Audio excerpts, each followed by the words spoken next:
Okay, good evening, everyone. Please confirm if you can hear me with your emoji, please.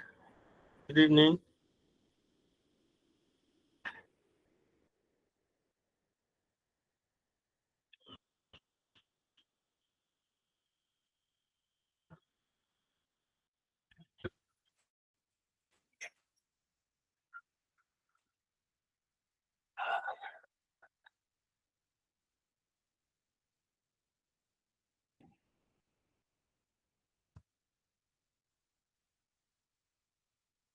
Okay, so good evening, everyone.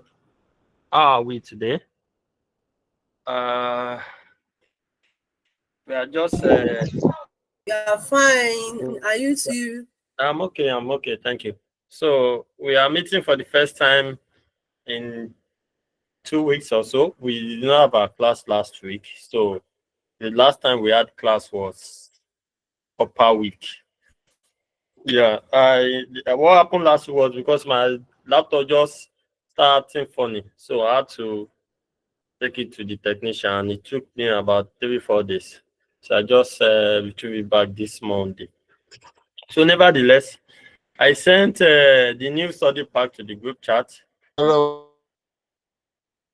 I sent the new study pack to the group chat, and please, that person should mute his or her mic.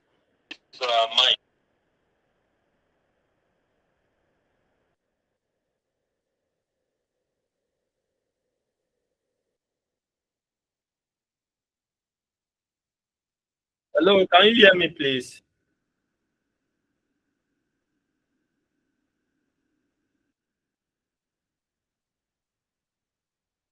Oh, sure.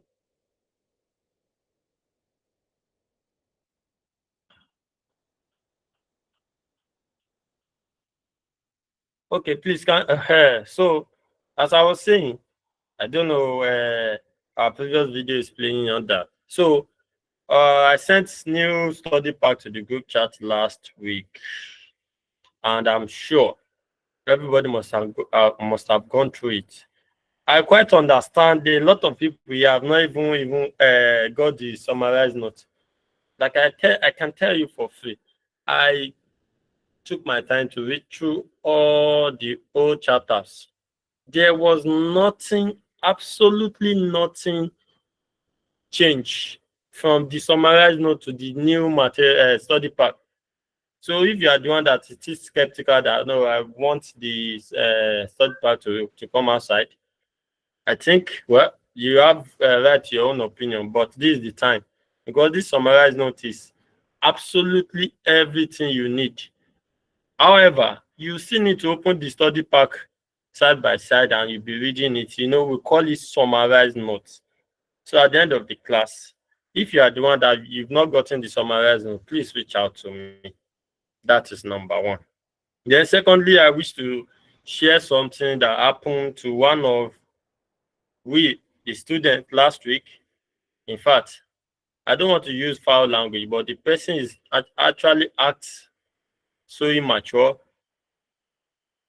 Then there's this thing in generally, like we feel entitled despite the fact that the class is absolutely free.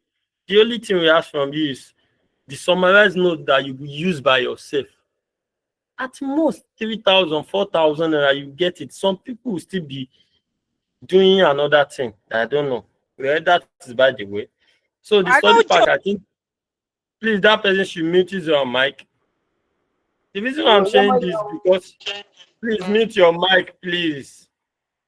The reason why I'm saying this is because that particular person might probably come across this video or this class later. So if we know that I'm actually talking to him, but the person is acts so stupid and immature. So this is what happened. I think the material was released on Tuesday night. I can't remember. So the person reached out to me very early on the second morning that without good money, the person just said, please, I hope you give us another updated summarized note in line with the new syllabus. I was not like, what? Syllabus? the syllabus have, like, I just replied the person that I doubt if you have even read the study pack, because I read through it. There was nothing added to the material that I've not seen before. Then again, I doubt if you have even read through the audio summarized note that I sent to you. Because if you have gone through the two material, which is this new study part that is released last night, and the summarized note, you will know that there's absolutely nothing. So I just told the person, please don't reach out to me in this kind of manner again, early in the morning, for this kind of issue. The person just replied me, what do you mean by that? I was not like, but you know that you are rude. This person asked the God to tell me that I'm rude too. Do you know the funniest part? He now said, I'm going to screenshot all this message and send to Kabir. And then, the thing got me infuriated. Now, I now told the person. And I said, really? The person said, yes, he's going to screenshot. So and I kept quiet. But before then, I've already said that the syllabus has been released right before you even write last diet exam. So I want to believe you are the one that does not read. If you have been reading, you know that the syllabus has been updated since last diet, before the last diet exam. So everything you'll be seeing in the summarized note will be along with the new syllabus. So I just kept quiet. I called Kabir, he said he was in a meeting. I had to call one of my colleagues because I just want the thing to leave my chest.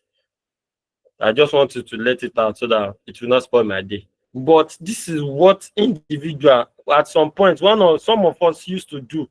We feel entitled that Shebi, I've already paid for this thing. This person is supposed to do this thing for me. So that's why most of the lecturer, if we have to think like this, we will not want to put in our best. And it is not right. Most of us, we are just feel so entitled that even as that tiniest money that you pay for that summarized note, you feel like you can just talk to someone, anyhow you like. Just imagine if you are not paying for each classes, maybe you are paying 30K for one courses. How will you now do? You rather say that we should even resign from our office and we should come to your house to come and be lecturing you. Please let us sit tight. The reason I'm saying this is because that person will definitely see this video. The person need to just check his or herself. It's not right. All this thing, we don't need it, because if you are doing this thing consistently, we will not be able to put in our best. And I'm not collecting any dime from you. So I don't see any reason why you just come to my DM. That is why some of you can bear me witness here.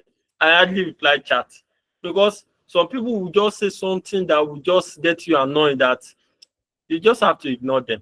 Nevertheless, I'm not angry, but my anger ended that morning, that day. I didn't let it affect my day. But the reason why I'm saying this is just that person will still come across this video. It is very, very saddening and unprofessional. Nevertheless, let's go. So I want to tell you categorically that this summarized notes, I think I don't even know what entered into me, because I did my best, and the summarized note is strictly, absolutely in line with the new study pack. I stand to be challenged. If you are the one that you have this summarized note, and you've read through some chapters in the study pack, and you see something entirely different from the study pack to the summarized note, please reach out to me. I stand to be corrected. But I see that night that they released that study pack, I read it from that night till around 1. So I continue when I got to the office, because I want to give us absolute best. So I don't want it to be like what the material that you have in hand is not updated and is not detailed enough. That's why I took my time to read through it. And absolutely nothing. So if you are the one that you are skeptical that, oh, I want the study pack to be released before I will get the summarized notes, I think this is the time now, because we just have about 6 months, 2 months to go, less than 2 months, I think. Let me just say exactly 2 months. So we need to double up our speed and read very well. So may Almighty Allah help us. Let us quickly dive into the chapter today. This chapter is the art of our exam. This chapter cannot be underemphasized. So we need to be very, very careful here. The chapter is very, very short. At least within 1 hour, 1 hour, 30 minutes, we should be able to finish the chapter. But I'm going to try as much as possible to explain in detail everything we need to know about this chapter, what we need to do, and how we can reference and evidence all these transactions in order to form an opinion as an auditor. So this chapter is on audit evidence, ISA 500. So let us begin. If you are just joining for the first time, my name is Olatunji Idris. So let us proceed. This chapter is audit evidence. But like the way I used to do every time we have class, it is very, very important. Like I used to say that advanced audit and assurance is one of the hardest courses to pass a professional. However, is one of the cheapest and most easy paper to pass. And you need two things. First of all, you need to know what to write. That is why we are explaining to ourselves all this chapter, the content in each chapter, and how you can go through each chapter and understand what each chapter is talking about. Everything centers on what to write. The most important part again is how to write. You might know what to write, but if you don't know how to write it in advanced audit and assurance, you will see it, and don't let me say you, that person will still end up in getting 2/100, 3/100, because you actually know what to write, but you did not put it down very well that will suit the condition or the circumstances of that question. So you need to know how to write. So this aspect of how to write will be explained in detail when we start our revision class, probably middle of next month, so that we can be on the same page. And I pray to Almighty Allah to count up us all our efforts, and I wish everybody best of luck in our upcoming exam. So on that note, I wish to also continue that another step for you to hammer advanced audit and assurance in one sitting, all this diet, is for you to take note of all the chapters. Reason being that if you check, if you have been reading very well, or not if you have been reading, let me just say it virtually that this chapter, all the chapters in advanced audit and assurance were connected together. From chapter 1, the meaning of audit and assurance engagement, to chapter 2, the ethical, the environmental, the regulatory environment that guides the chapter 1, which is advanced audit and assurance itself. The chapter 3 is the professional rules to professional conduct, how we are expected to behave ourselves as a professional when we are on audit job, which is an extension from chapter 2 to that chapter 3. Then chapter 4 talks about the professional responsibility and liability, which means that the responsibility of you, the practitioner and auditor, while discharging your responsibility, and the liability that you might likely suffer if you fail to do what you're supposed to do as an auditor, as a practitioner. You know, chapter 3, we said it talks about the professional route to professional behavior. So chapter 4 now talks about your responsibility from that behavior and liability if you fail to do what you're supposed to do. That is chapter 4. Then chapter 4 now have direct relationship with chapter 5, that how can we make it right? How can we reduce auditor's liability? It's by setting good quality control. By setting good quality control, we have quality control by that audit firm is supposed to cater for, and quality control that individual practitioner need to cater for. But before I go further, so while I was reading through the new summarized news audit pack, under this chapter 5, if you could remember, when we get to chapter 5, quality control, when we want to talk about quality control for for the firm, we used to make reference to ISQC1. Am I right, everybody? Please let me see your emoji. Am I right? We used to make reference to ISQC1. Yes. So the difference here is that in this new summarized note, in this new study pack, they have changed that ISQC to ISMC. ISM, International Standard on Quality. Okay, ISQM, that is International Standard on Quality Management. All the content under it, you know, if you could remember, I said we have lead M, we have leadership responsibility. Yes, it has been from ISQC1 to ISQM1. Yes, from International Standard on Quality Control 1 to International Standard on Quality Management 1.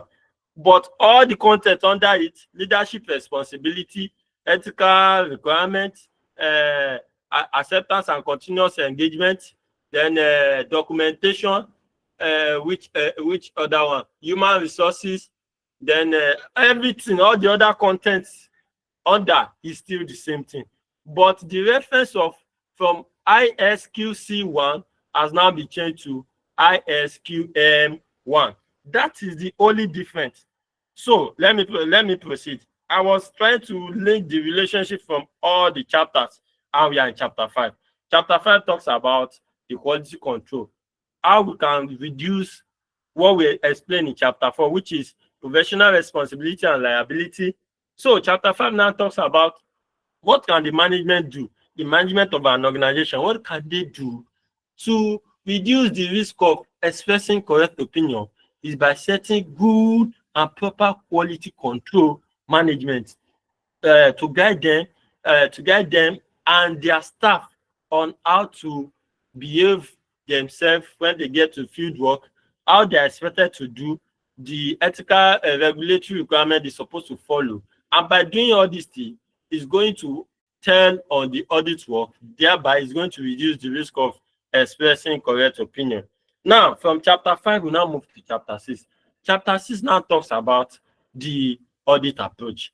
You see, after this quality control, then what are the approaches that an auditor need to put in place whenever you want to audit financial statement of an organization?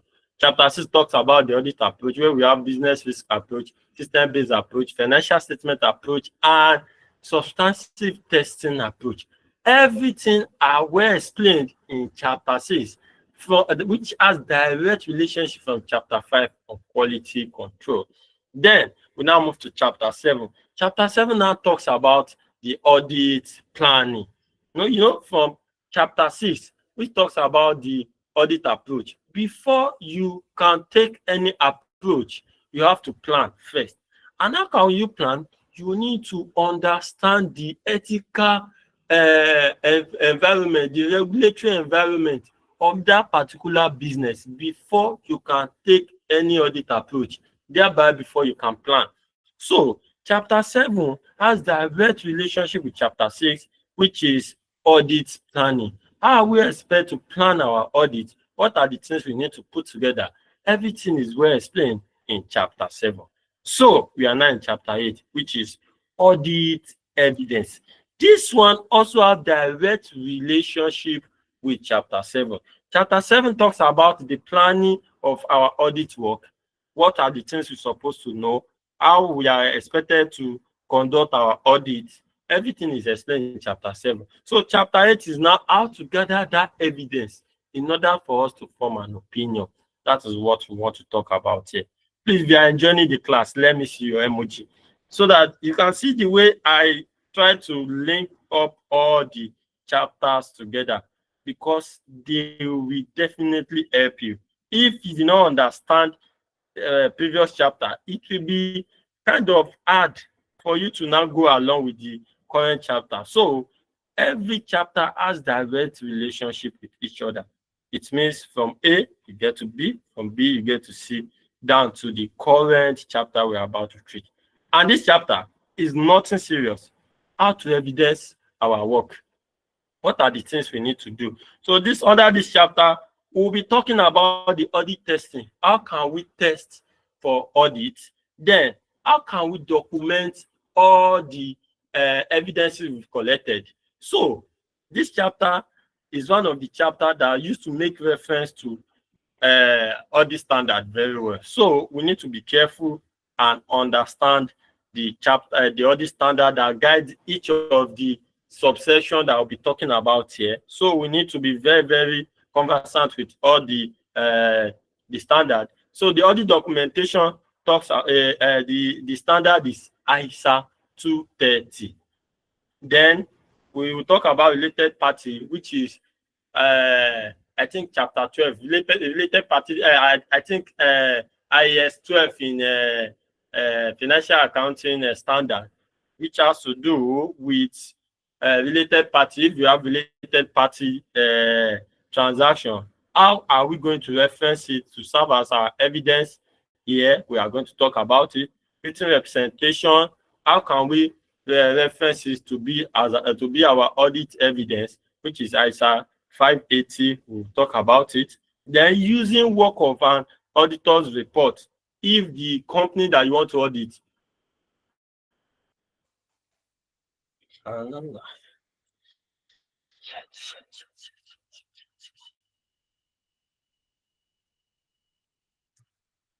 okay, so if the company that you want to audit, if they have practitioner, meaning that they did not have in-house accountants in their organization, but they went to go and hire a practitioner, maybe a consulting firm that will serve as their accountant. Can we also rely on the information that that hired expert will give us as audit evidence? We also need to talk about it. That is ISA system. Then relying on the that's ISA assistant rather. Then ISA system now talks about, as an auditor, can we rely on the information given to us by the internal control of that particular organization? As we all know, that internal control is a vital organ in an organization that ensure compliance and make sure that all the activities, all the policies and regulations set by the organization is absolutely followed by the organization. So can we rely on the information given to us by the internal control? ISA system also talk about it. We are going to see the condition where we can rely on it or not. Then audit accounting estimate, which is ISA 540, and we are also going to talk about it. Then audit specific area of the financial statement, transaction schedule, and the like. So that is the content about this chapter. Can we proceed properly, everybody? Please let me see your emoji. All right. So at the end of this, after reading this chapter, we should be able to do the following, which is in the case of the exam. For the exam content, you should be able to do the following. So let's see. In this comprehensive chapter, students will study much of what required during the field work of audit, with a number of ISA are revisited from earlier studies. Students will now be exposed to the full cross-section of international standard of auditing relevant to performing an audit, all of which are examinable at this level, just like what I said before. So the chapter also incorporates specific guidance on testing the various transaction cycles, such as revenue, receivables, purchase, and payable. So at the end of this chapter, reader, which is me and you, everybody in this class, we should be able to, number one, explain the fundamental requirements of audit testing in context with ISA 500, which is audit evidence, ISA 520, ISA 530, and also ISA 210. 230 rather. Then secondly, we should be able to describe the requirement of a number of other field work driving standards, including ISA 501, 540, 580, 610, and 620, as the case may be. Then we should be able to summarize the audit approach relevant to number of key ISAs and IFRS, I mean IAS and IFRS. Then lastly, we need to explain how audits the various transaction cycles such as revenue to receivables and payables to purchases are being done in audit. That is what we are expected to know to do, or we should be able to do after reading this chapter thoroughly. So on this note, we are going to begin. What is audit standard? So let me quickly ask us one or two questions. Who can tell me the meaning of audit standard? What is audit standard?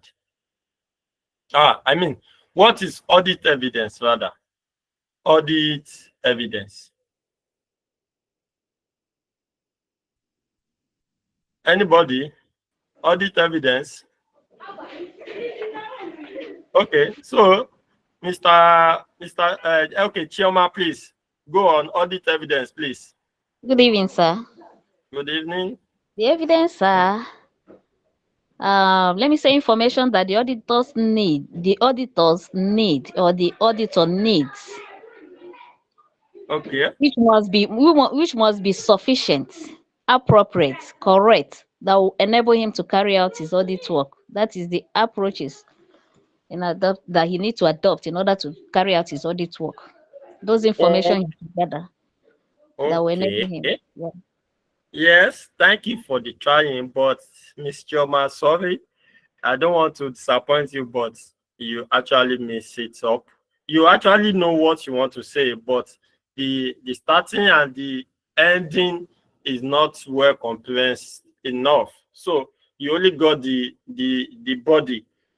On that note, let's call another person. Please, I just need 2 or 3 persons. The other person should. So, David, David, please go on. Then I'll call Adams after her. Then, okay, Davina, sorry. Davina, then Adams after that. Then other people, you can put down your hand. So, Davina, please, you have the floor. Good evening. Good evening. To my understanding, no, it must not be to your understanding. You must know it. Audit evidence. Is any information used by the auditor to arrive at the opinion on which his report is based? You are reading my note, Abby. You are reading from my. No. Okay, go on. So I'll get you now. Oh yeah, I will get you now. Is that all? Yes, sir. So that is where I know that you actually.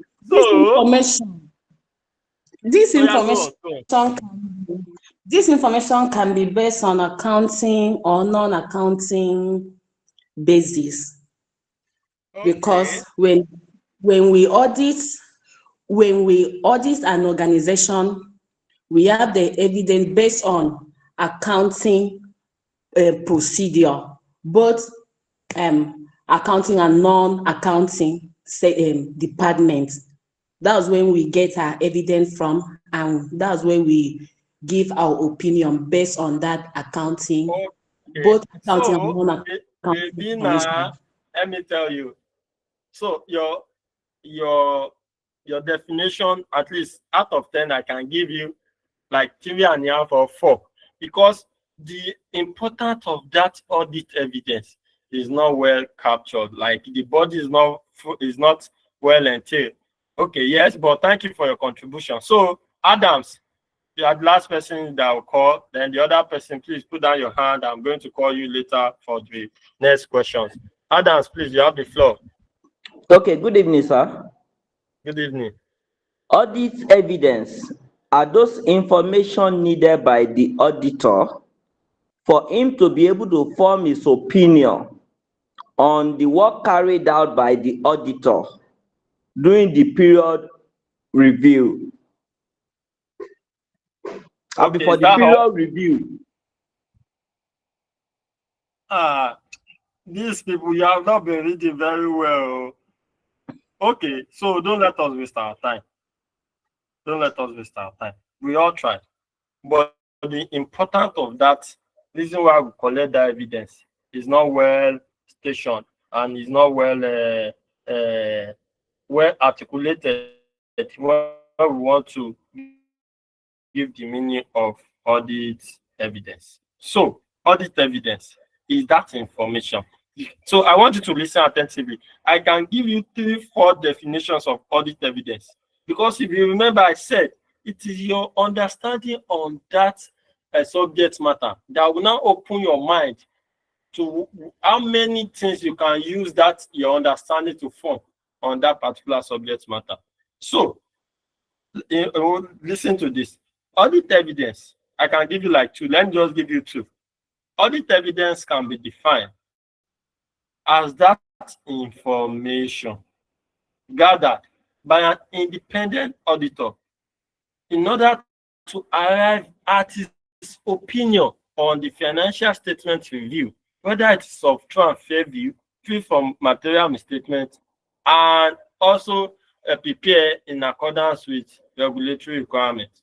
However, audit evidence is not just collecting paper and transactions on particular to that particular audit evidence is not just collecting papers, invoices, or receipts in that particular accounting year. However, it also subjects an auditor to an extensive audit testing, either by test of control or test of details, by getting the transaction and the balances on which his report is going to be based, and in order for him to reach an agreement or an opinion that the financial statement is of true and fair view. You get that right? I can also say that audit evidence can also be defined as that both financial information and non-financial information used by an independent auditor through the test of control and test of detail by checking the transaction balances and details through substantive testing to arrive at his opinion whether the financial statement is of true and fair view, free from material misstatement, and fairly presented, and also prepared in accordance with regulatory requirements.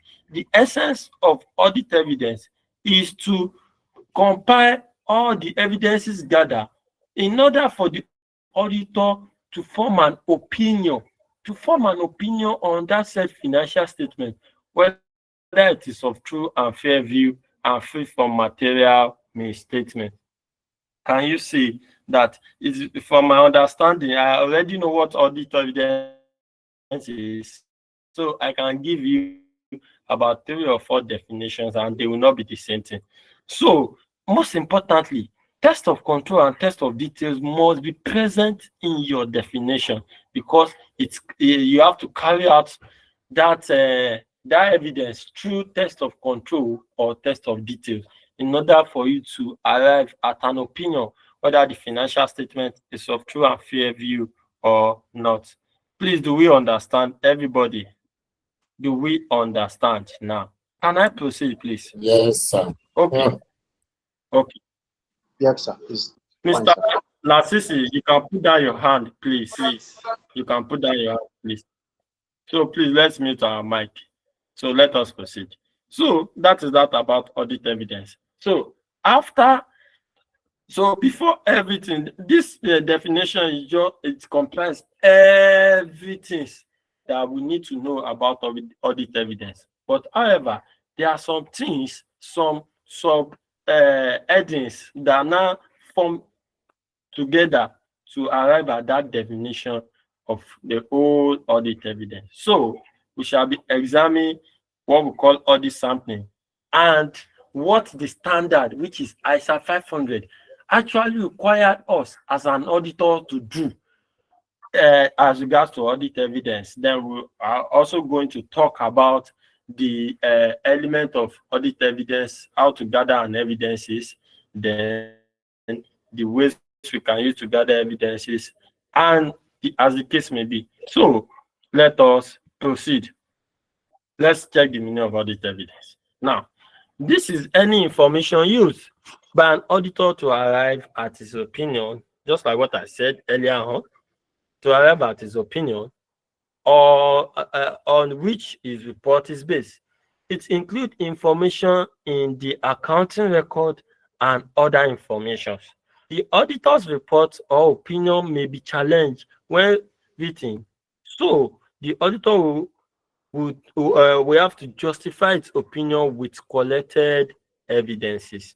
For the auditor to gather its evidence, he must carry out procedure called audit test to arrive at his opinion, just like what I said earlier. However, the test carried out could be test of control or test of details. Let me explain test of control and test of details. Test of control, you are testing to know the authorization procedure and the approval processes takes in an organization to start a transaction and to follow it. Example of test of control is in every invoices or in every invoices that to be raised in an organization, 2 or 3 signatures must be appeared on the invoices. Whether you want to raise invoice for your customer or you want to process a transaction for payment, TV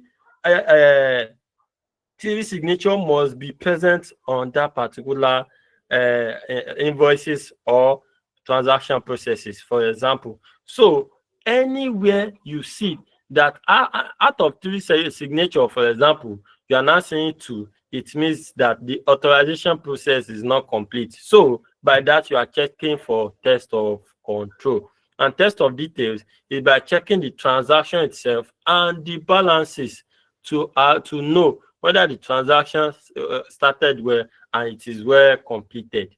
That is different between test of control and test of details. So let us go. The audit evidence will be drawn from samples of transaction. So after everything, you need to pick your evidences from samples of transaction. So this one will now take us to audit sampling. How do we sample an auditing evidence? How do we sample a transaction for audit evidence? This is it.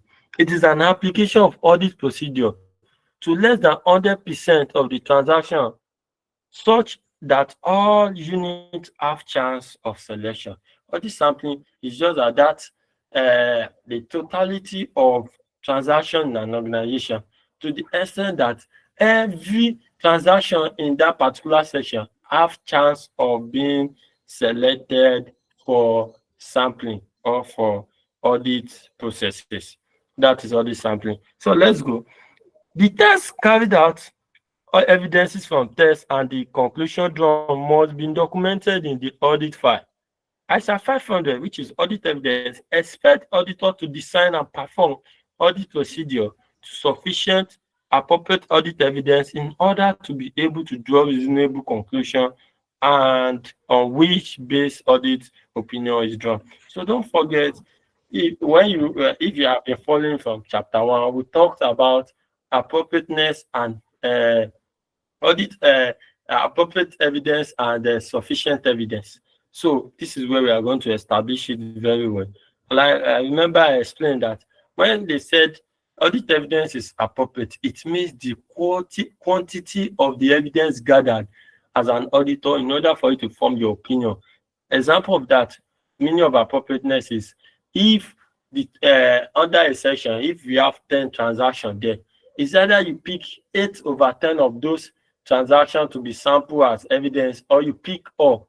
By that, you have done enough audit evidence appropriateness. It means it has to be with the quantity. Quantity means large, plenty, quantity of transaction you selected to be what to be tested.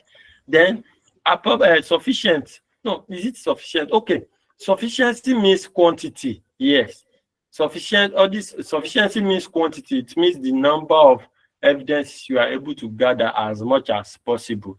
What appropriateness means that it might be 2 or 3 you pick out of all these transactions, but that 3 or 2 you pick must be substantial enough to cover at least 80% of all the transactions in that particular section you want to treat.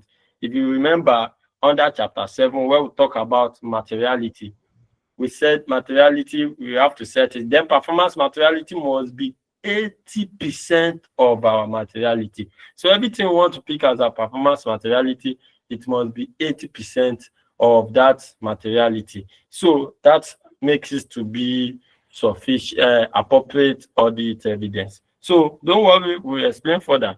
So that is that about the audit sampling and the meaning of audit evidence on its own. So the standard on audit evidence is ISA 500. It now gives us the following requirements that we need to follow while we want to gather our audit evidence on which our opinion will be what will be based. So now let's read through it. Please, I hope you are following. Please, at any point, if you don't understand, let me know. Please let me see your emoji if you are following. It's because I have to take it step by step. Okay, so what are these requirements by ISA 500? These are the requirements we need to follow as an auditor when we want to gather audit evidence on which our opinion is going to be based or drawn. So, number one, the auditor should consider the relevance and reliability of the information to be used as an audit evidence. First of all, we need to consider the relevance and the reliability. That is, how relevant is this transaction I want to pick? How relevant it is to serve as my evidence? And if it is relevant, can I place total reliance on it to serve as my audit evidence? We also need to talk about that. So that's one of the requirements. Number one requirement, we need to consider the relevance and the reliability of the information to be used as our audit evidence. Number two, then where the information to be used as an audit evidence was produced by management experts, we'll see that is ISA 620. That is, ISA 620 talks about, can we place reliance on the information given to us by management expert? That is, management went to go and hire a consulting firm or an expert accountant that is not working in the organization, that it should come and prepare the financial statement. Can we place reliance on that information given to us by that person? So it's one of the requirements. Olushola, please mute your mic, please. Can you please mute your mic, please? Thank you. So let's go. Where the information to be used by the auditor or as audit evidence was produced by management expert, what are we going to do is one of the requirements. That is the practitioner, which is us, which is the auditor. We need to examine the competence, capability, and objectivity of that expert. That is, before we can take reliance on that information given to us by that expert, we need to check his competence. Is he competent enough? Does he even know what he or she is doing? Is he capable? Does he have professional DK and skills? Objectivity. I hope the company has not bribed this person out, before he or she was able to produce this report.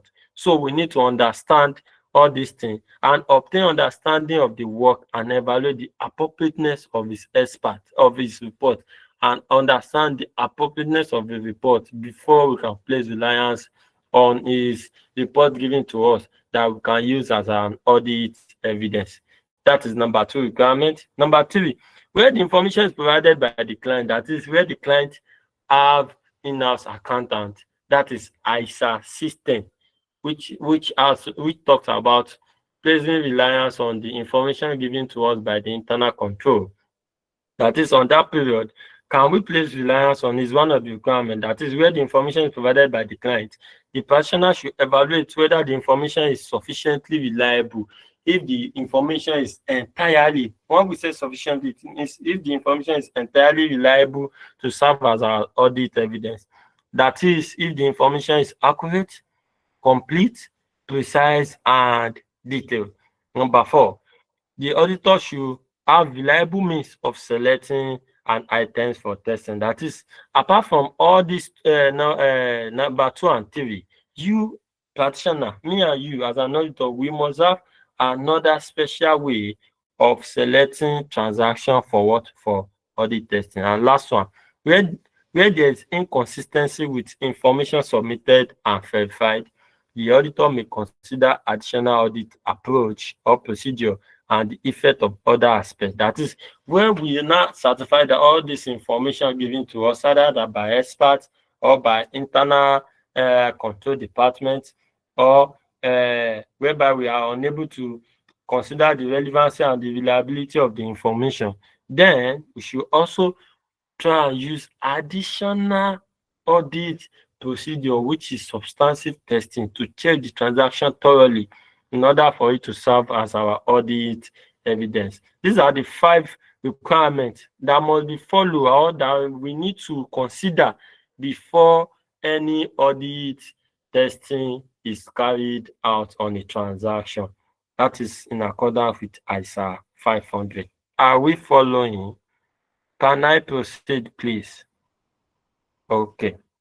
So, use of information by management experts. I said it's ISA what? ISA 620. I talked about it before. Then we'll talk about it extensively under this chapter. So let's see.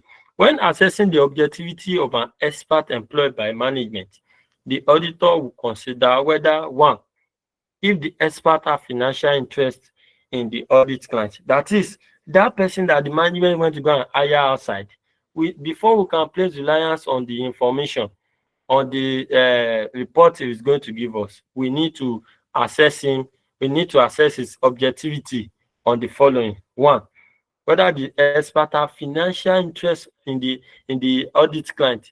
If the expert have interest in that, in either the organization the auditor is called to come and audit, we need to check that first. Then secondly, the expert has personal relationship with the senior manager in the audit client. Don't forget, when I was talking about in chapter 3, when we are talking about threats, don't forget we made mention of familiarity threat. I said familiarity threat, it is that threat, threat to professional independence, whereby the auditor is what auditor suffer when you get to the field and you find out that whether your family member or you have financial gain in that particular organization, it becomes familiarity threats to you. So, and I remember I said that it is not familiarity threat when you do not, it is not familiarity threat if you know someone that does not have that cannot influence decision in that particular organization. This is the example. If you get to the field work and you find out that, oh, maybe the security man or the cleaner, as the case may be, or the junior staff in that organization is who you know outside the organization. So it is not familiarity threat to you, because those caliber of people, they cannot take decision or influence decision in that particular organization. But when you now know the CEO, the CFO, or the manager, or the managing director, or all those, or one of the shareholder, it becomes familiarity, because those are the people that can make policies and they can influence decision in the organization. That is when it becomes familiarity threat. We explained that in chapter 3. So here is the same thing, that the expert, we need to consider whether the expert has personal relationship with senior manager. That is, if he does, then it becomes familiarity threat, meaning that all the information that person is going to give us, we cannot place reliance on it because of familiarity threat. Then the last, the fee paid for the expert service was fair commercial price. So we need to also consider, find out how much did they pay this expert to come and produce this report for audit purposes. Let's assume that the normal price they're supposed to pay the person is 10,000. You now find out that, oh, they pay this person 50,000. Something should be telling you that, oh, they must have bribed their way out on this auditor before you can produce this result or this report. So something will be telling you that, oh, I cannot place reliance on this, they're supposed to pay this person. Normal amount they're supposed to pay is 10,000. Why are they paying me 50,000? Meaning that there's something beyond what you know or what you can reason. So it means that you might not place total reliance on that information given to you by that expert. So these are the 3 conditions or 3 things we need to assess while we want to use, when the information or when the evidences is produced by management expert. These are the things we need to find out. First of all, we need to check if the expert does not have financial interest in the audit client, if you did not have personal relation with the senior manager, and if the fee paid it was fair commercial price. Please, are we following? Can I proceed, please? Okay, so this thing now brings us to audit, sufficient, and appropriateness. That's what I've explained before. So we need to re-explain it here again. Now, I said when something is sufficient has to do with the quantity of the evidences, and when it is appropriateness, it has to do with the quality. So let us dive into it and see. Sufficient relates to quantity of evidence. This means that there must be enough evidence, enough audit evidence to support auditor's conclusion or opinion. That is,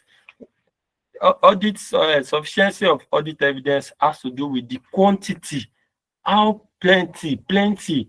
If we have 10 transactions under a particular section, so maybe you now choose 8, or you choose everything that you want to check all the transactions in that particular section, it means that is sufficient audit evidence. You station your evidences on quantity of that particular section.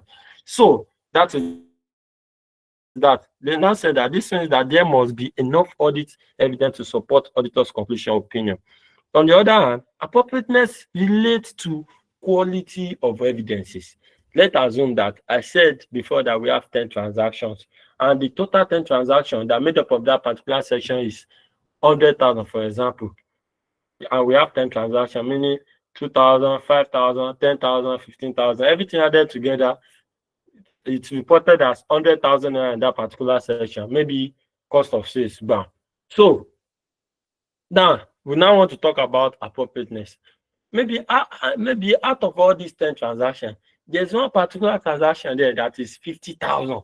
Then there's another one that is 30,000. So instead of picking everything, so if you just pick that 50,000 and 30,000, making 80,000 out of 100, it means that is audit appropriateness. So you pick on quality, not quantity. Quantity has to do with you picking almost all the transaction, or pick everything to serve as audit evidence, or you pick just 2, and that 2 that you pick will have significant or is substantial enough for you to gather your opinion, or to form your opinion that, oh, on this section I just picked 2, and this 2 that I pick forms 80% of the total amount reported in that section. Thereby you just pick that 2 and make it your audit evidence. In that aspect, it is what we call audit appropriateness, audit evidence appropriateness, which has to do with the quality of evidences to be chosen in order for you to form your opinion. So let's go. This means the reliability and relevance. The auditor must reach justifiable conclusion based on smaller quantity of higher quality evidence, or a larger quantity of lower quality evidence. So appropriateness means has to do with the quality of the evidences. Maybe out of 10 you pick 2, for example, but that 2 you pick form a substantial amount in order for you to form your opinion on that particular section. That is what we call audit evidence appropriateness. So let's go. Reliability of audit evidence.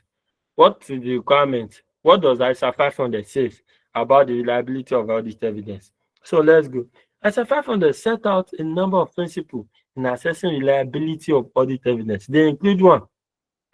Audit evidence is more reliable when it is obtained from an independent source outside the entity under audit. That is, audit evidence is more reliable when it is obtained. And we want to gather some evidences.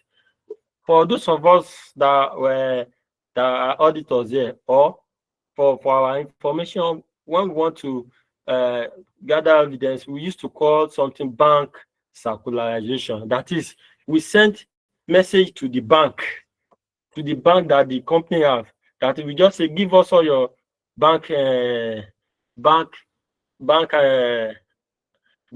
that you have. Then we just prepare the circularization and send to the bank. We want to confirm that does this company actually have bank with you, how many banks did they have? Is it dollar? Is it pound? Is it naira? They specify. What is the amount inside all this bank account that they have? So it is the information that the bank will send to us. The bank will not send it to the company. They will send it to us for our audit evidences. That's what we call audit circularization. It is third-party confirmation. Apart from what the company will give us, we also check our own evidence from third parties. So this number one goes with it, that audit evidence is more reliable when it is obtained from an independent source outside the entity under audit. Number two, the reliability of audit evidence in accordance with ISA 500 also says that audit evidence obtained directly by the auditor is more reliable than evidence obtained indirectly or by inference. That is, the one that you obtain directly by yourself, or you say, give me this give me this transaction. Okay, how much is it? Does it report in the bank statement, or was it posted where?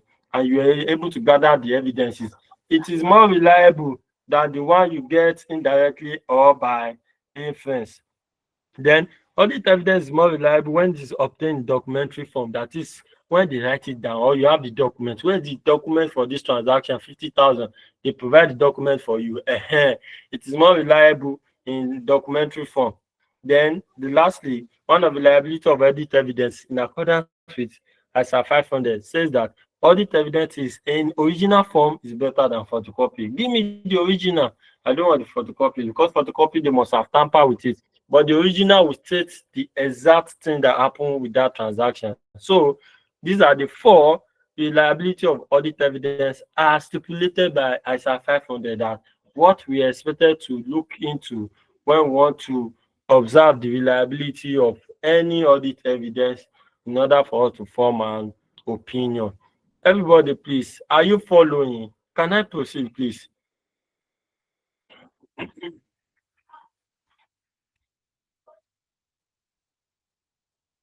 Okay, so let us proceed. What are the procedures for generating audit evidence? The reason why I'm doing this thing is just for us to understand the concept of everything that we are talking about, then so that we can proceed and understand this chapter very well. Because this chapter, as I said, cannot be underemphasized. So, what are the procedures for generating audit evidence? We have about 7 or 8. So I'm going to explain so that we'll not have time to read through all the explanation again. Now, so let us go. In accordance with ISA 500, there are 7 main procedures to generate audit evidence. The auditor may use more than one procedure to generate its evidence. However, the procedure include 1. Audit inspection, 2. Observation, 3. Inquiry, 4. External confirmation, 5. The calculation, 6. The performance, 7. Analytical procedure. Inspection is by you observing, inspect what they are doing. You inspect them. Okay, how do you do this? You ask question, you inspect. Okay, this is how you do this thing. You write it down. It means that you are expecting like that. Then all the information gathered from there can serve as your audit evidence. Observation, you observe the way they do it. You observe whether they do it very well or not. So by that, you are able to jot down some things pertaining to that particular audit, the procedure they use. As at that time, you observe them and you see whether you can use it as your evidence. This is another ways of generating audit evidence. Number 3, inquiry. You ask question. How do you do this? Do you have to do it like this? How do you do it like this to arrive at this? You ask question. You make inquiry. What is another way of generating audit evidence?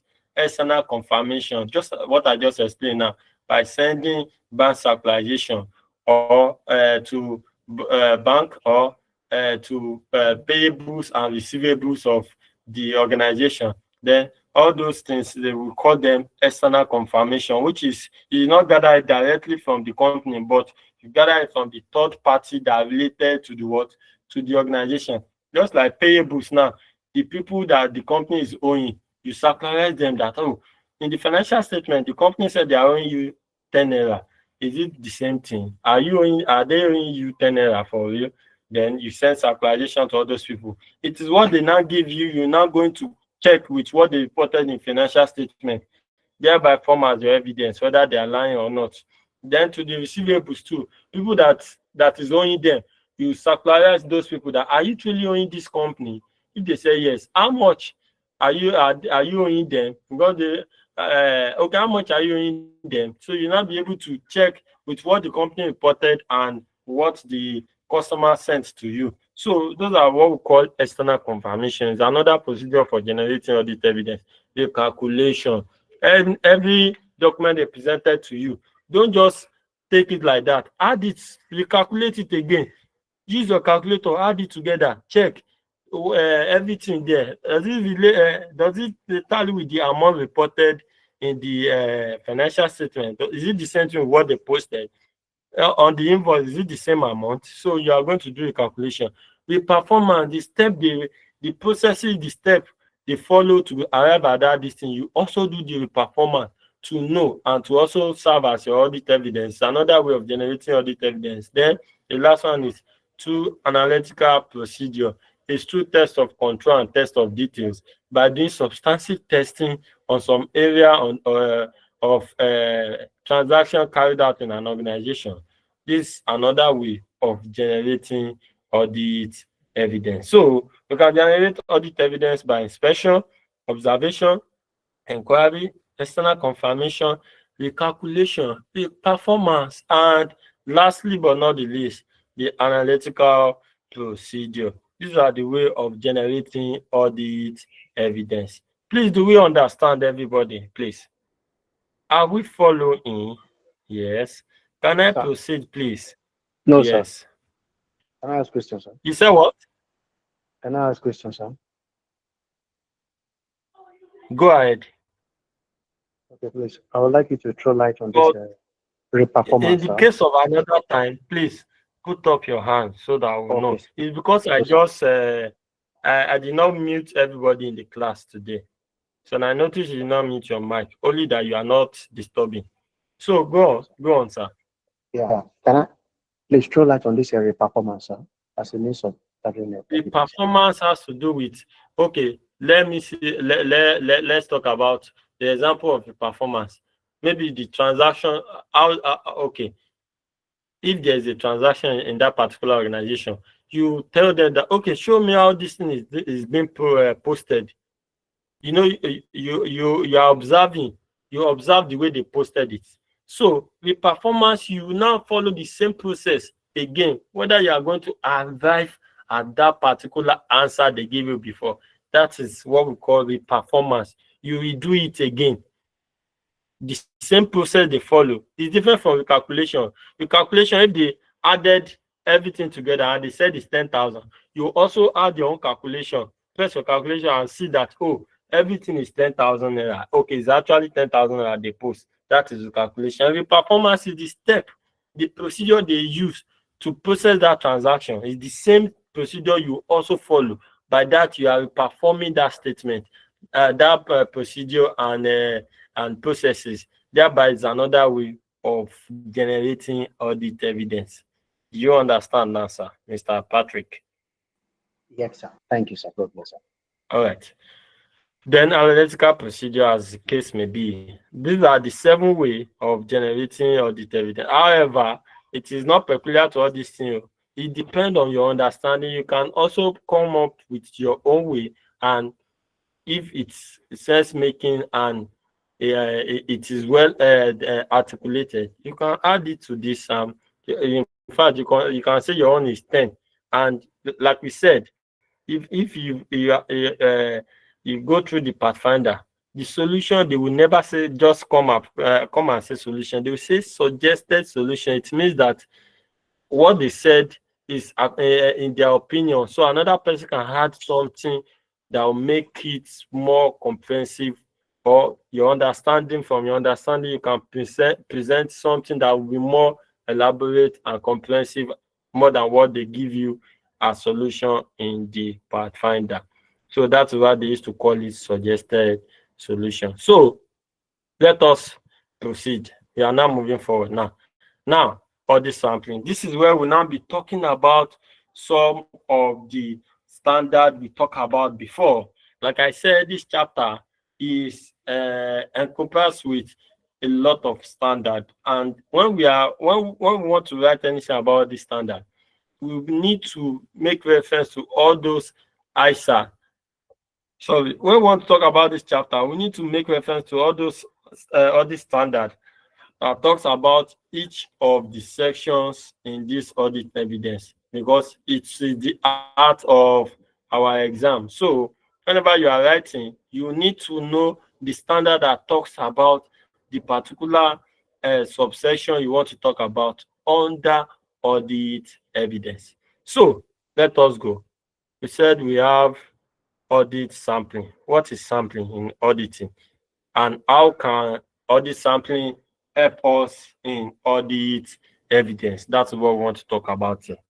So here we will be talking about method of audit sampling, the statistical and non-statistical sampling, and factors to consider when we want to choose our sample size. Everything will be explained under this audit sampling, which is ISA 530. So class, let me ask, which standard talks about the audit evidence? Which standard is that? Which standard for audit evidence? For audit evidence. Mr. 500. 500. Okay. It's a 500. Okay, so now this one now is now another one under audit evidence, which is ISA 530 audit sampling. So what does audit sampling means, and how important audit sampling is to generating evidence on which our opinion is going to be based? So let's see. Audit sampling is an art that gives the auditor reasonable basis for its conclusion about the population from which the sample is drawn. The audit sampling is important because it is a basis for reaching a conclusion about the whole population tested. The audit sampling should be designed to represent the whole population so as to minimize the risk of reaching a different conclusion based on the sample size. What this one is telling us that we should be careful that audit sampling is that magnitude, the degree of the evidences that we are going to pick to serve as our evidences, samples that we pick. How do we sample them? And when we are sample, we should be able to pick very well in order to minimize the risk of reaching incorrect conclusion. Because if you did not pick the transaction is supposed to pick, you end up picking the lesser one, and that lesser one that you pick might not be substantial enough to capture whether the financial statement is of true and fair view and it is free from material misstatement. So audit sampling is very, very important. And this so now said okay, so they said the audit sampling should be designed to represent the whole population so as to minimize the risk of reaching different conclusions based on the sample size. This is referred to as sampling risk. So what are the factors that we need to consider when we are selecting sample size? Yeah, let's see. For the sampling and detection risk to be reduced, the sample must be designed in an appropriate way. The auditor is required by ISA 530 to, number one, consider the purpose of audit procedure and the population from which sample will be drawn. That is, this aspect is talking about, in audit of financial statements, generally, Mr. Joshua, please mute your mic, please. Mute your mic. Okay, so on this aspect, in audit of financial statements, financial statements have different sections. We have for revenue, we have cost of sales, we have payables, we have receivables, we have the PPE as the case may be. So under revenue has to be 100%. We have to check everything about revenue. It has to be 100%. So one of the factors this will now relate to is that consider the purpose of audit procedure and the population from which sample will be drawn. So since we know that under revenue, it is 100% checking. You cannot say, oh, I will check this side, I will not check this side. Even though if your materiality is still in place, you have to check revenue because that is the principal generating resources of the firm. So we have to consider the procedure and the population from which samples will be drawn. That's one of the factors to be considered when we are picking sample size in accordance with what ISA 530. Number 2, determine the sample size sufficient to reduce sampling risk to an acceptable low level. That sample size that you pick, you have to determine whether this sample size that I pick is well sufficient enough to capture all the relevant area so as to reduce the risk of expressing incorrect opinion. You need to also consider whether the sample size you pick, whether is completely and relevant enough to capture all the area or to capture that the financial statement is free from material misstatement. So all the sample size that you have to pick must be able to cover the entire or absolute area in order for you to reduce the risk of what? Of expressing incorrect opinion. That's another consideration. The last one, select items for samples in such a way that sampling units in the population has an equal chance to be selected. That is, our selection will be that at least every transaction in that section have equal chance of being selected. That is, if you have 10 transactions. So you should have it in your mind as one of the consideration to be followed by ISA 530 that at least that all these transactions under this section have equal chance of being selected. That is, if I did not pick A, I'm picking B. If I did not pick B, I'm picking A. That is, all the transactions in that section have equal chance of being selected for audit evidence. So these are the considerations that we need to follow or we need to put in place in accordance with ISA 530 under audit sampling or sampling audit as the case may be. So that is that about the factor to be considered. Then let's now go to the method of audit sampling. Still under ISA 530. Please, are we following everybody? Are we following? All right. Okay. Method of audit sampling. There are basically two methods of audit sampling. We have statistical sampling and non-statistical sampling. What is statistical sampling? This is any sampling approach that involves random selection and applies probability theory to the evaluation of the sample result. Just like this, the third one that I said that at least our selection should be our sample selection should be that all at least all transactions in that particular section have equal chance of being selected. That is what we call statistical sampling. It is that sampling method that other approach that involve random selection. That is, you selected randomly. In the sense, as you are selected randomly, that is, every transaction in that particular section have equal chance of being selected. That is, if you select A randomly, you might select B again randomly. You might select C randomly. That is, statistical sampling, that sampling techniques or approach that involve random selection and applied probability theory. That is, probability theory means that, oh, it might be A, it might be B, it might be C, it might be D. In all, every transaction in that particular population have equal chance of being selected. By that, it is what we call statistical sampling. Please, do we understand that? Do we understand that? Okay. So now, not statistical sampling. You did not take note of probability theory or anything. You just speak based on your judgment that, oh, this transaction is plenty, or the amount here is 20,000. Let me pick it. You pick judgmentally. You did not follow that probability theory, you just pick that, oh, based on the amount here is big, let me pick this one. That is what we call non-statistical sampling. This is a judgmental opinion about the result of sample. You just pick one without considering that other factors have equal chance of being selected.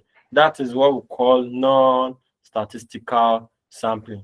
Everything is still under ISA 530. Please, are we following the class? Are we following, please? Can I proceed, please, everybody? All right, let us go. So, now, specific sampling method. We have another specific sampling method. Let us go. And how does it relate to ISA 530? Anything you see, all the sampling, sampling size, sampling method, everything is under ISA 530, which is standard under ISA 500 on audit evidence. Let us proceed. Okay. So now, specific sampling method. Population is defined, I'm sure by this our this thing, we know the meaning of population. Population is not counting that one that we used to define when we were in secondary school, counting of people in a geographical area. That is not population here. So population in this sense is defined as the entire set of data from which sample is to be selected and about which the auditor wish to draw conclusion. About which the auditor used to draw conclusion. Okay. So the population from which sample should be drawn must be appropriate and sufficient to achieve the objective. Each item in the population should have an equal chance of being selected. The following selection methods are random sampling. Under this method, all items in the population will have equal chance of selection by use of random number to select the items for testing. I've explained that before. Systematic sampling. By systematic sampling, random selection point is chosen from population and the item selected with standard gap between them. For example, from one of every 10 may be selected. That is under systematic sampling.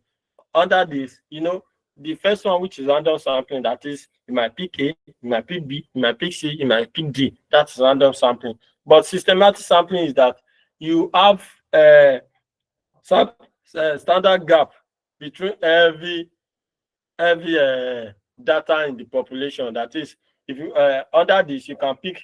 That is, if you group them, group A, group B, group C, and every group have like 10 transactions. Instead of picking them like that, you just pick 1/10. That is, if you pick one of these transactions in group A, that one can serve as your evidence. If you pick one of the transactions in group B, that one can serve as evidence. If you pick one of the transactions in C, that one can serve as evidence. So by this way, this is what we call systematic sampling. Please just give me 2 minutes because your financial I think one of the lecturer sets class by 7 o'clock and we will not finish the class by 7. So let me quickly put it on our group chat. The person should give me about 10 or 15 minutes extra after that 7. So let me just quickly put it on the group.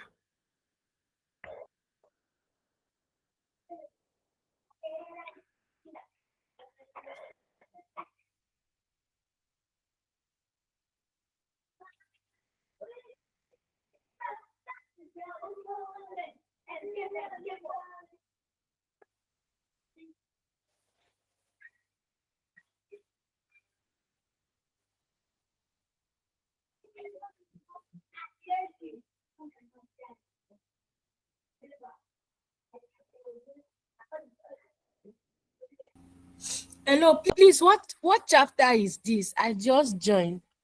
Are you serious? Really? Yeah. Okay. Chapter 8. Okay, thank you.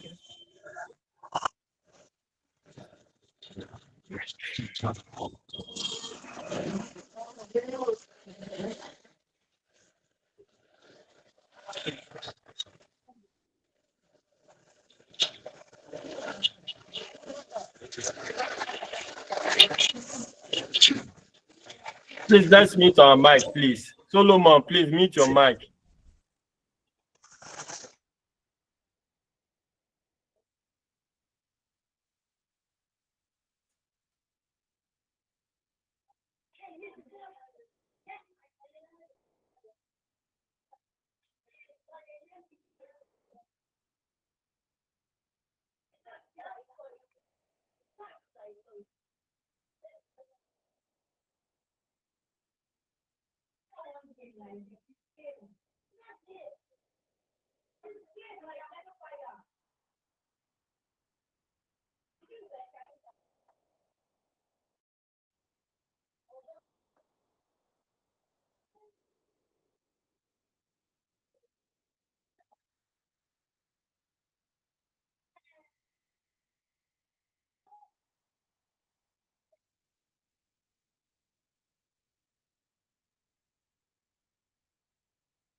Issue, you have any question? Okay, please, can you hear me? Please confirm with your emoji if you can hear me, please. Yes, sir, we Alright, can hear you. So that is that about random sampling and systematic sampling.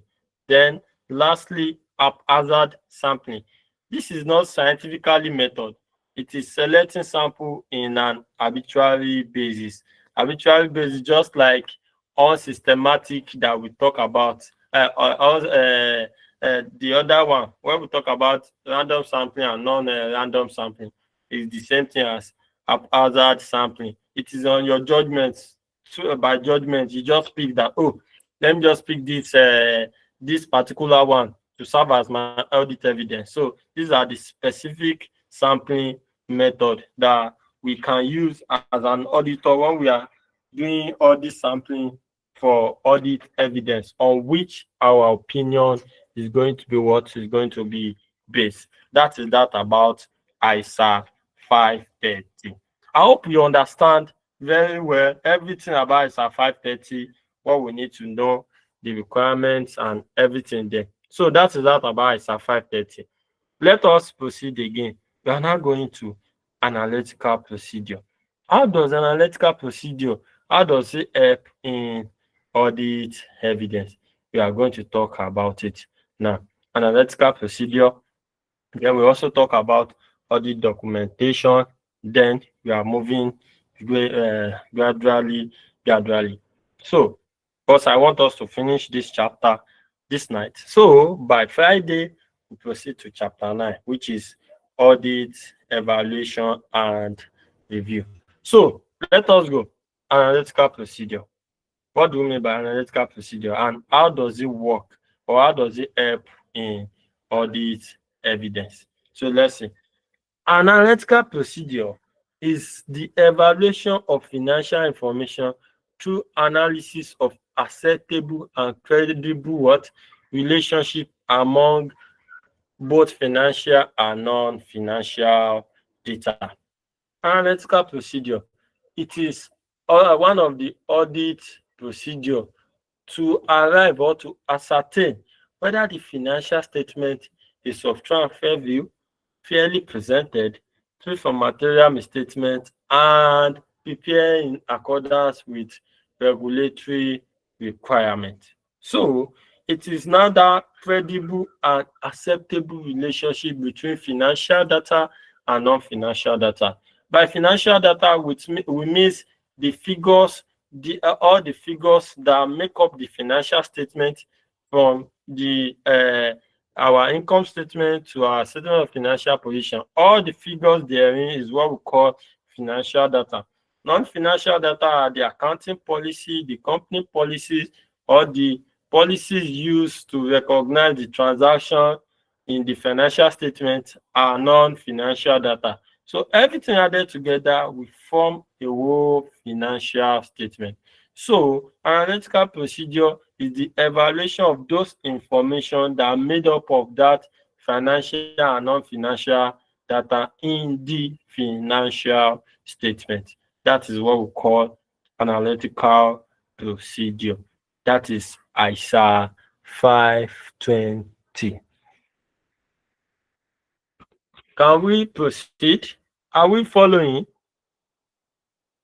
Okay, so now let's read it again. So let's go. Sorry. Then the financial information in the draft financial statement is often compared with benchmark. What is benchmark in this regard? You know, this benchmark used to surface very well in ratio analysis. Benchmark. When we are talking about profit margin, you know, our profit margin is gross profit over revenue, or the revenue, yes, as the case may be.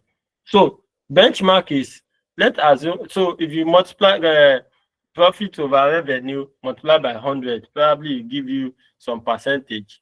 That is the profitability ratio, the profit margin on that particular profitability ratio. Then the benchmark is that standard that have been set from the beginning of financial year, that we should be able to have targeted profit of 25% in this year. That is the benchmark that you set before the operation of before the financial statement, before the beginning of every transaction of the year. That is the benchmark, that our profit margin should be 25%. Then the actual one is now 15%. So analytical procedure is actually what an auditor used to know, or to arrive at that opinion, and to also check the benchmark that have been set by the organization and the achieved one at the end of financial year. Let me cite an example of benchmark again. So when we are talking under our PM in skills, you know, under all this standard and actual, we used to call something standard and actual. And I've forgotten the topic. So the standard is what you set. Variance. Yes, variance analysis. Thank you. So the standard is what you set, what you said that you want to achieve, and the actual is what you actually achieve after you have compared the standard and the actual. So the difference between standard and the actual is now the variance, right? So the standard, it is what standard is like benchmark, what you set before or at the beginning of financial year, and while the actual is what you were able to achieve at the end of financial year. So analytical procedure is that special tools that auditor used to use to check what the company set as benchmark in the beginning of financial year and what they were actually able to achieve at the end of every financial year. So it is analytical procedure that we can use to check that particular transaction on financial statement of that particular organization. Please, I hope you understand. So I just use that benchmark to explain. So it just direct meaning as actual and standard. When we said benchmark is what you set at the beginning of financial year that you want to achieve. Just like when you want to write the exam, you set the benchmark that I want to write row 5 and pass 5. So God forbid, maybe after the exam, you that person will not able to pass like 3 or 4 or pass 5. So the benchmark might be the same thing as the actual. It might be lesser than the benchmark, and it might be higher than the benchmark. So benchmark is that standard that you set at the beginning of a financial year. And analytical procedure as audit tools is that particular tools that we use to check both the acceptable and credibility of financial and non-financial information in a particular financial statement. So that is ISA 520. Let's go. The benchmark could be ratio and order, just like what I said before. The analytical procedure also concerned with investigation of changes away from expected trend and the corroboration of explanation as to why these changes has happened when they were not expected to. So, like I said, the analytical procedure is that particular tools that auditor use to analyze the acceptable and credible relationship between the financial and non-financial data, what happened when you set the standards and why you were unable to achieve the standard set, why you set this benchmark, the ratio, that okay, or last year, the benchmark, you were able to attain 25% increase in sales. Why this year? Why is it 19%? Why is it 20%? It is that analytical procedure that you can use to check what actually happened, why the organization were unable to achieve that set standard at the beginning of financial year. So I hope we now understand what we call analytical procedure now. That is ISA 520. So how many standards have we discussed so far? We have discussed about ISA 500 audit evidence, ISA 530 audit sampling, and now ISA 520, which is analytical procedure. Then the next one, we are moving to ISA 230, which is audit documentation. So the evidences we gather, how are we expected to document it? How are we expected to keep it? That is what we call audit documentation. Are we following, please, everybody? Are we following? Can I proceed, please? Okay, so now let us go. ISA 230 require the auditor to prepare documentation on timely basis. So this documentation is just like all the evidences we gather so far. How are we expected to document it? How are we expected to keep it for reference purpose and to serve as our evidences? How are we expected to keep it? How are we expected to document it? That is what ISA 230 has come to tell us and give us the special way of documenting our evidences. So let us go. ISA 230 requires the auditor to prepare documentation on timely basis, sufficient to enable an experienced auditor. Experienced auditor with no previous connection with that audit to understand the nature, the timing, and extent of the audit procedure. So if you keep, they said by keeping audit documentation. So for example, if I'm the one that audited the company last year, then the company wanted to be audited this year again, and I am not in charge or I'm not available to be among the team.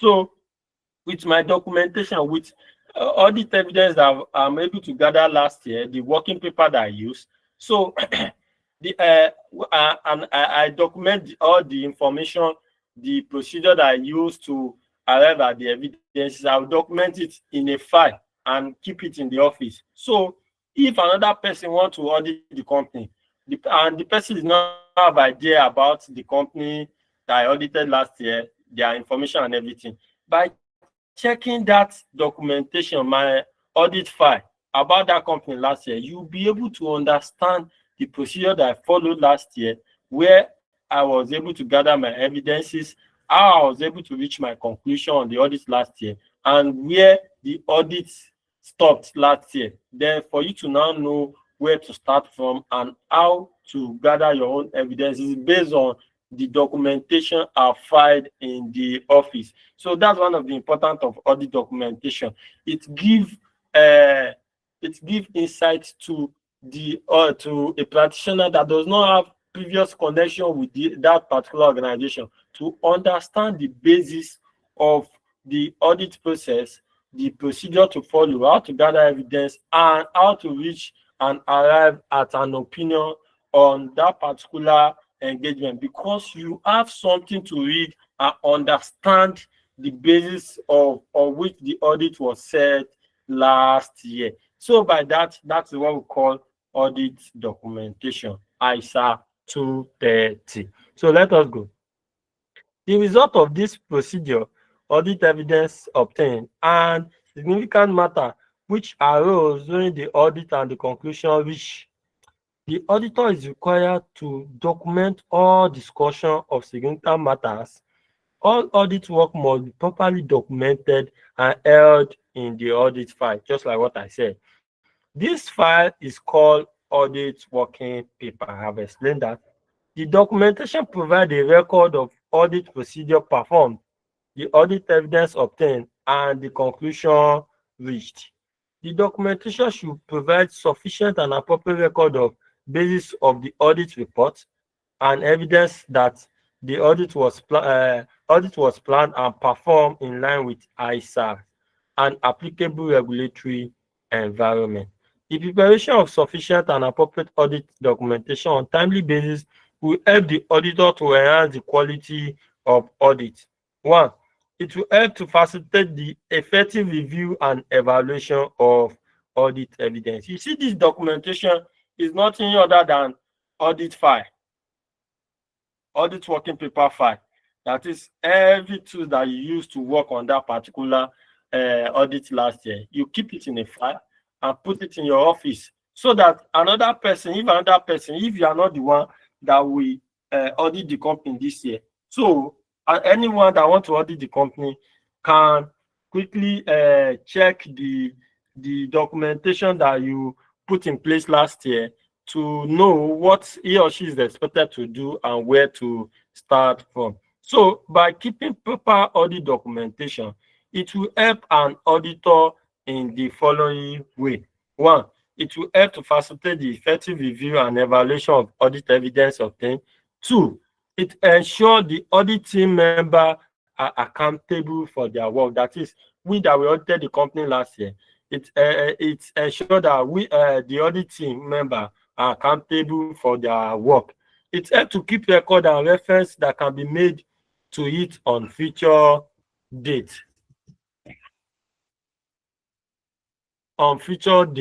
It serves as benchmark for an independent auditor to refer to. 5, it helps the engagement partner to direct and supervise the audit work. Then lastly, it helps the auditor to plan and perform the audit work. So by keeping proper audit documentation, it helps the auditor in the following ways that we have that we just explained. So that is that about the audit documentation, which is ISA 230. So what are the contents or forms of audit documentation? What are the contents that must be present in audit documentation? Number one, we have the audit program, the type of audit we want to do, the audit analysis, how to analyze for the audit, the summaries of significant matters, what we are able to find out during our audit exercise, the evidence. It's what we call summary of significant matters. It must be one of the content of audit documentation. Letter of confirmation and representation. The confirmation letter that we sent to the third party to confirm whether the amount stated in the financial statement is the same amount that the debtors or the creditors are owing or have to pay to the company in some cases. Then audit checklist, the condition that we have to follow or that we have to meet under each of the section must be present inside our audit documentation. Then lastly, audit correspondence, those paper that we are able to get from the company, the invoices we requested for, the receipt they give us, those are what we call audit correspondence. All these things must be filed inside our audit documentation or inside our audit working paper or inside our audit file that will be kept in the office. That is that about content or forms of audit documentation. So, what are the types of audit documentation, audit file? We have two files. We have permanent file and current file.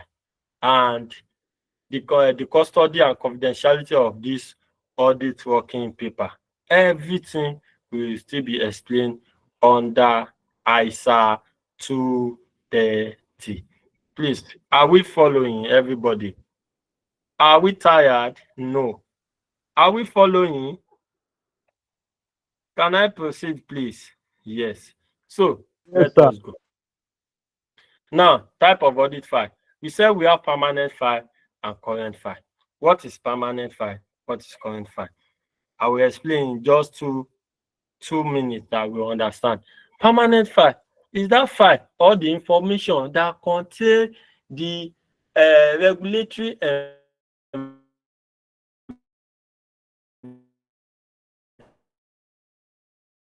environment or regulatory requirement, the registration date, the nature of business, the what are they saying? What are they calling this thing? All those regulatory documentation about the company name, the company registration office, the memorandum of association, the articles of association. All these regulatory documents will be collected by the auditor from the client and put it in a file called permanent file. That file is just that it is the file that contains the information of that particular organization, the ownership, the history, the memorandum of association, the article of association, the accounting policy, the accounting system, as the case may be. All these documents are what we collect and put in a permanent file. Then the current file is your audit correspondent, the working paper file that you use to work for that particular year is what we call current file. So that is the difference between the permanent file and the current file. So let us read and see what we have as both permanent file and current file. So let's see. This file record, the permanent file, this is the file record, the information that is significant to every annual audit of that particular client. This may include the legal constitution of the firm. The legal constitution is the articles and memorandum of association, the history and ownership of the business, the accounting system and policy of the business, copy of financial statement for previous years with the ratio and the trends. The permanent file is expected to be updated regularly. So those are the things that will be present in the permanent file: the legal constitution of the organization, the history and ownership, the type of business, the accounting policy and the accounting system, and the other relevant information about the company will be collected and put in a file called permanent file. So if there's any changes on all those information, it is expected to be updated in the permanent file. Do we understand that one? Can I proceed, please? Okay. So now, current file. It contains the information of relevant to the current year or just like what I said before. This will be main evidence on which the conclusion for the current year audit will be based. Example include final financial statement, the audit control material. ISA 230 require the auditor to assemble the final audit file on a timely basis after the audit report date of not more than 60 days. The auditor must not delete or discard the audit documentation before the end of the relevant period. So the current file is the file that contains the audit correspondence, the audit working paper for that particular year.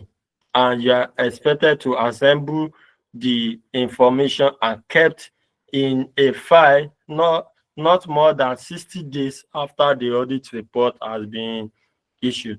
So that is that about the types of audit file under audit documentation as specified by ISA what? ISA 230. So the custodians of audit working paper. Where are we going to put the audit paper and how are we expected to keep it safe in our custody? So let us go. The working paper of the auditor is its document and does not belong to the client.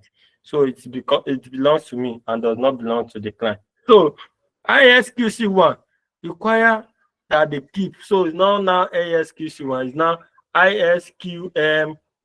That is International Standard on Quality Management. Now requires the auditor one that require they keep such working paper for a minimum of 5 years from the date of audit report or group of audits if a group of audit report if later. The auditing standard require the auditor to ensure that working paper are kept safe and their content are kept confidential. That is, the information of the client must not be seen to be littered around the company. It must be kept in a safe place that third party will not have access to it. And the custody is that we have to keep all this information in the permanent file, as the case may be, for at least minimum of 5 years. That is why one of the requirements of financial statement, one of the content of financial statement, we used to say 5 years financial summary. That is, after that 5 years, you are not expected to keep the information of that particular client in your custody again. Do we understand or everything about ISA 230, which is on audit documentation? We have talked about 4 standards now. ISA 500, audit evidence. ISA, which one? This ISA 230, the audit standard. The audit documentation. We talk about ISA 520. ISA 520 is on what? Audit sampling. Audit sampling. And the other one, we talk about 4 standard now. We have talked about 4 standard now. Analytical procedure. I know we have talked about 4 standard now. 4. 520. We are talking about ISA 500, ISA 530, ISA 520, ISA 230. 230. Okay. 520, 530, right? Yes, 500, 530, 520, and 230. Okay. We have talked about 4 standard now. It is there Yes, sir. for you to read very, very well. Please, let's mute our mic, please, as we proceed. Now, another standard that we want to talk about here is related party. How does related party, how does it affect our evidence? Don't forget that all these standards that we're talking about, there are still some standards that relate to how we can gather our evidence, right? Which is related party. Related party is nothing other than if we have some transactions that are related to each other, or where in a case where we have parent and subsidiary, okay, and the parent is now, they are now transacting with each other, it becomes related party. So how can we treat related party transactions in as our audit evidence? And if there is related party, is it expected to be disclosed or not? So one of the principle guiding the financial statement of related party, that if there's any related party transaction, it must be disclosed. So then the standard that talks about it is ISA 550. Let us go. Related party are individual or organization that might have or expect to have undue influence on the company being audited. Related party transactions are material transactions between the client and the related party to the company.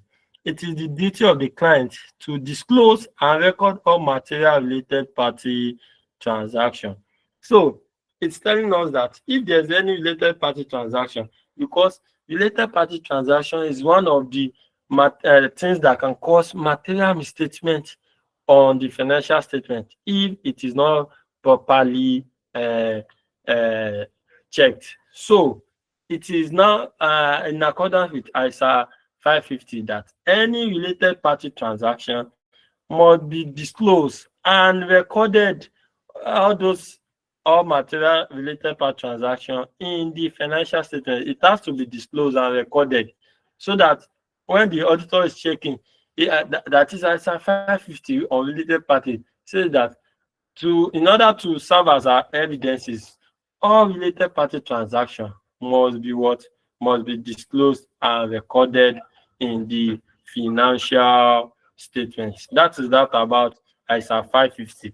Making 5 standard that we've talked about: ISA 550 on related party, ISA 210 on audit documentation, ISA 530 on audit sampling, ISA 520 on which other one? I 100 on 100. What am I forgetting this? After that, audit sampling. Analytical procedure. Okay, analytical procedure is ISA 520. Then the last one is ISA 500. So ISA 500 is on audit evidence, 520 on analytical procedure, 530 on audit sampling, ISA 230 on audit documentation, and ISA 550 on what? On related party transaction. So making 5 standard that we have talked about so far. So let us proceed. Now, ISA IS 24 now talks about related party disclosure under IAS there. So he said that request company to disclose the relevant amount of related party transaction and the nature of that relationship. They have to disclose and they must tell us the nature of that relationship. This will enable the user of financial statement to decide if this transaction has resulted to manipulation of financial statement or it was done at arm's length. The following risk assessment procedure should be carried out by the auditor under related party transaction. 1. Consider the risk of material misstatement due to fraud or error arising from related party transaction. That is, you have to consider the risk of, just like what I said before, that it is one of the things that used to cause a major material misstatement on the financial statement. So as an auditor, we need to consider the risk of that material misstatement due to fraud or error related from related party transaction. 2. Making inquiry of the management in respect of relationship with related party transaction and the nature of that transaction enter into. So you need to make inquiry from the management. What is the relationship with this related party transaction? And please, let's mute our mic now. You know that you're on the road, you are just going on, and you still not mute your mic. Or should I just lock up the class so that everybody will not have access to even ask a question? Maybe that's what you. Because some people, they will not still listen. Let me just do that. So, okay. All right, so let us proceed. Then secondly, you need to make inquiry from the management with the respect of the relationship of that related party transaction and the nature of that transaction they enter into. Then you have to access the internal control procedure in the client file in order to have full detail to all the related party transaction. You have to review the working paper of the previous year, the working paper of the previous year's audit in order to ascertain related party transaction. That you have to do that. Then you also review the shareholder what? You also review the shareholder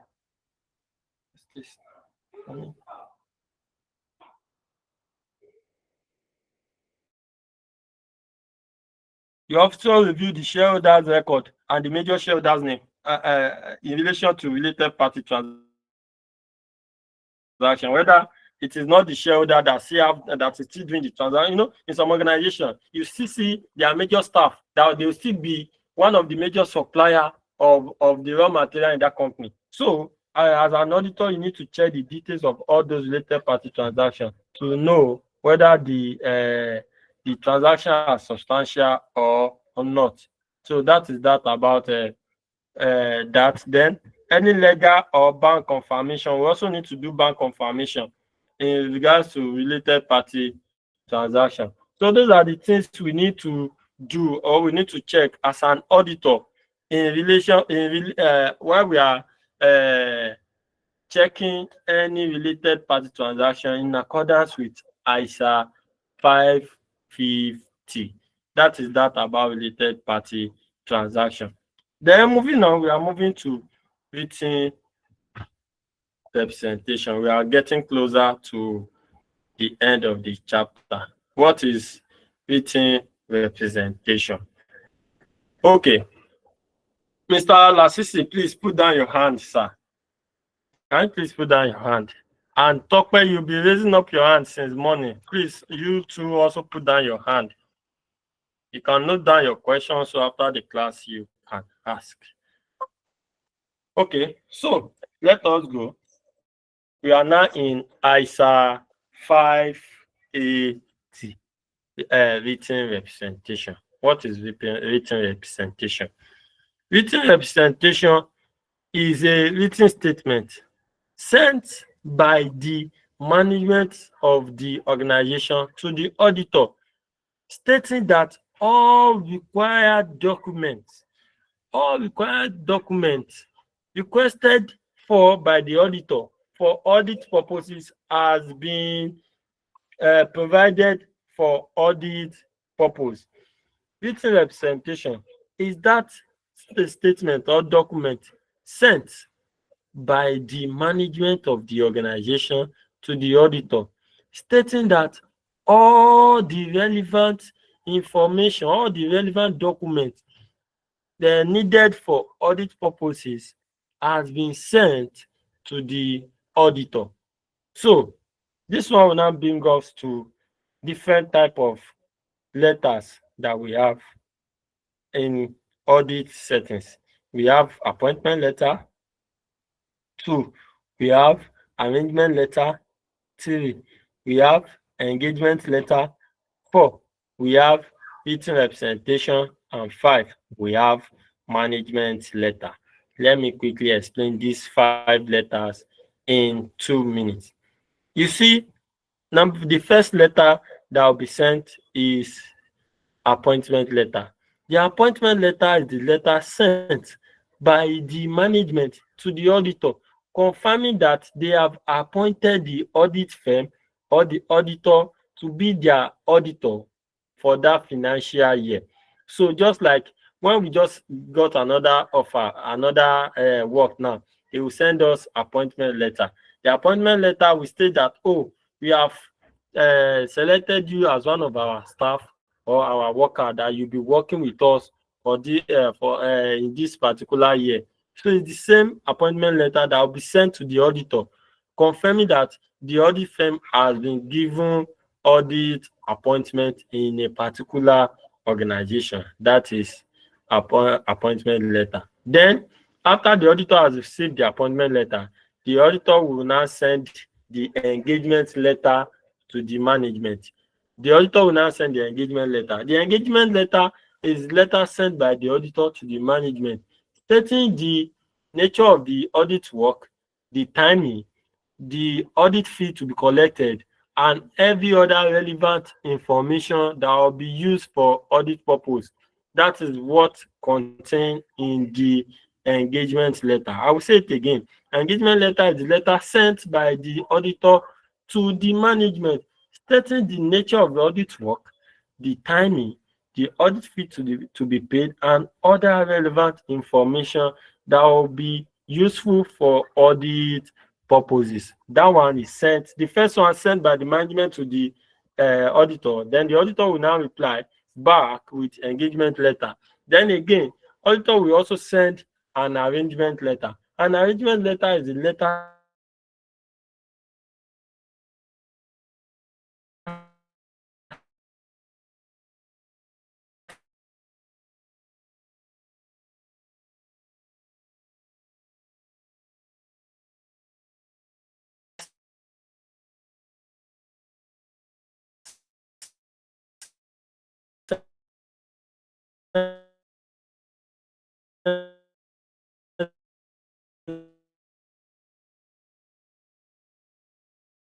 by the auditor to the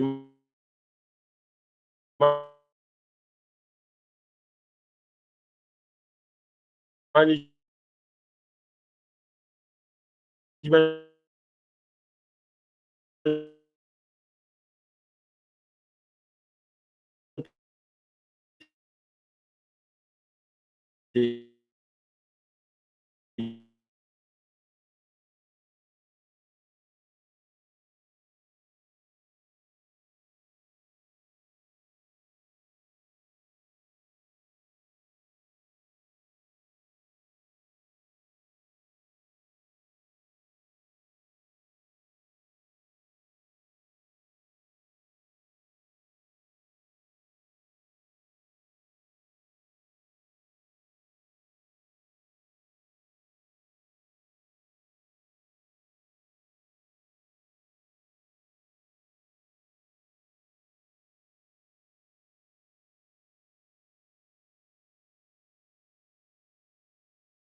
Sorry, it's my network. The network just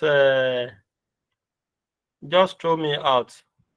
I hope you can hear me again, everybody. Please show with your emoji if you can hear me, please. Okay, the network that threw me out. So I'm back online now. Okay, where I stopped at an arrangement letter. I've explained the meaning of appointment letter and the engagement letter. So an arrangement letter is the letter sent by the auditor to the management, stating all the necessary information or all the necessary documents that will be needed or required for audit purposes. Then the auditor will send it to the client like that with engagement letter. So it is when after when the audit work has started and everything, then the management will now send written representation. Written representation is that letter sent by the management in responding to the arrangement letter that the author sent to them. So the management will now send an arrangement, a written representation. A written representation is now the letter sent by the management to the auditor, confirming to the auditor that all the necessary information or the document required in the arrangement letter sent to them earlier on has been supplied to the auditor. Then the auditor will now say that, oh, truly, this letter or this document has been sent to us. So, okay, please, Eleona, please put down your hand. This is not the time to ask questions. When the time has come, just note your question you are going to ask later. So that is that about written representation, which is on ISA 580. Then the last letter is now the management letter. So after all the audit work, the auditor will now then again send management letter. The management letter is the letter sent by the auditor that contain all the audit observation, the recommendation to be make, the audit observation, then audit risk, then the audit risk level, and also suggest the solution to all those audit observation engaged by the auditor. So that management letter is, for example, it is the letter sent by the auditor whereby the auditor used to relate to the management on what they observe on the audit work. So what they observe on the audit work, what the management is not doing very well, the effect of that thing they are not doing very well on the financial statement, and the auditor will also recommend the way on how to improve on it better. So all these things are set in the letter, in the management letter. So I just explained this letter one by one so that you understand where the written representation comes from. So written representation is the letter sent by the management to the auditor, confirming to the auditor that all the relevant information and document requested for audit purposes has been supplied to the auditor. That is written representation. So let's see. And that written representation is in line with ISA 580. Let us proceed. Written representation is a written statement by management provided to confirm certain matter or to support other audit evidence. ISA 580 requires the auditor to obtain appropriate written representation from management in a form of a letter of representation addressed to the auditor. The written representation may be an important source of audit evidence. However, although the written representation provides necessary audit evidence, they do not provide sufficient appropriate on their own. So I've explained everything we need to know about written representation, how it comes from, and what are the contents that must be present in the written representation. So that is in accordance with ISA 580. So let us proceed. Content of letter of representation. Letter of representation is drafted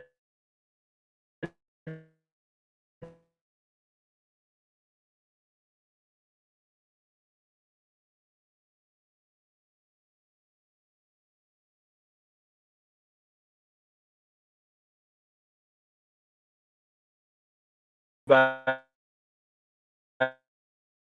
the hello, can you hear me?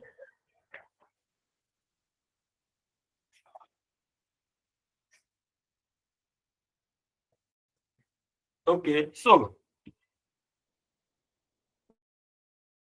now let me make something clear to us here.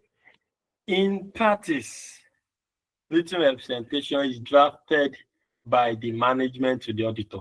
But now the content here now, because you will see that I said it is drafted by the management to the auditor. It is letter sent by the management to the auditor.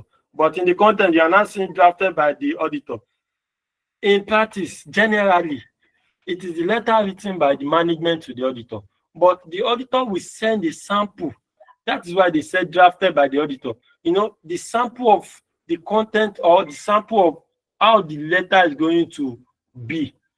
It is the auditor that will send it to the client that, oh, follow this procedure in preparing your letter of what of representation before you now send it to us.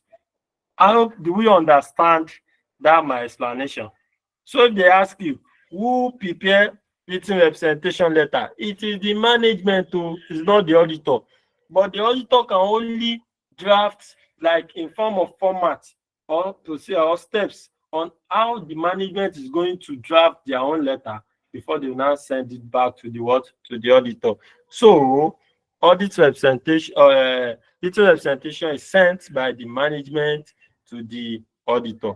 Then again, addressed to the auditor. Can you now see? They said drafted by the auditor because he knows the area that requires written representation.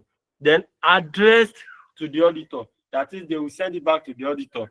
Then date close to the audit report, that is the date that will be close to audit report, will also be one of the contents that will be present in the written representation that will be sent to the auditor. So we will start to provide the requested written representation. If management refuse to provide the the audit representation, the auditor must discuss the matter with the management, reevaluate the integrity of the management, and reconsider the impact of audit evidence, and consider the effect of the audit report and take appropriate action. So I don't want us to rush this chapter because it is. Let us stop here for today. On Friday, we continue from where we stop, and we finish. Use two sections to treat it because it is the chapter that we cannot rush, and because if I sit up, so we stop from here. But in this class now, we have treated 6 standards under audit evidence. We talk about ISA 500 on audit evidence, ISA 520 on analytical procedure, ISA 530 on audit sampling, ISA 230 on audit documentation, ISA 550 on related party. Then this one is ISA 580 on written documentation, on written representation. All these things are standard that will help us to gather evidences on which opinion of auditor is going to base, whether through the test of control or test of detail, to check whether the financial statement is of true and fair view, free from material misstatement, fairly presented, and also prepared in accordance with regulatory standard. So this is where we are going to stop for today. Thank you, everybody. And some people have been reaching out to me that the video that the link that I posted, that some chapters are not chapter 6, that the link I put there was not for chapter 6. So I have updated it, and I'm going to add this chapter, which is this one. I'm going to add it to it, and I'll send it together to the group. I will still pin it there this night. So if you are just joining for the first time, or you are watching on YouTube, or you have joined before, this is not your first time, but you've not gotten this summarized note. It is well detailed and in line with the new study pack. So please reach out to me and get your own. Thank you so much, and thank you for staying through today. So see you on Friday. Have a wonderful evening, everybody. Good night.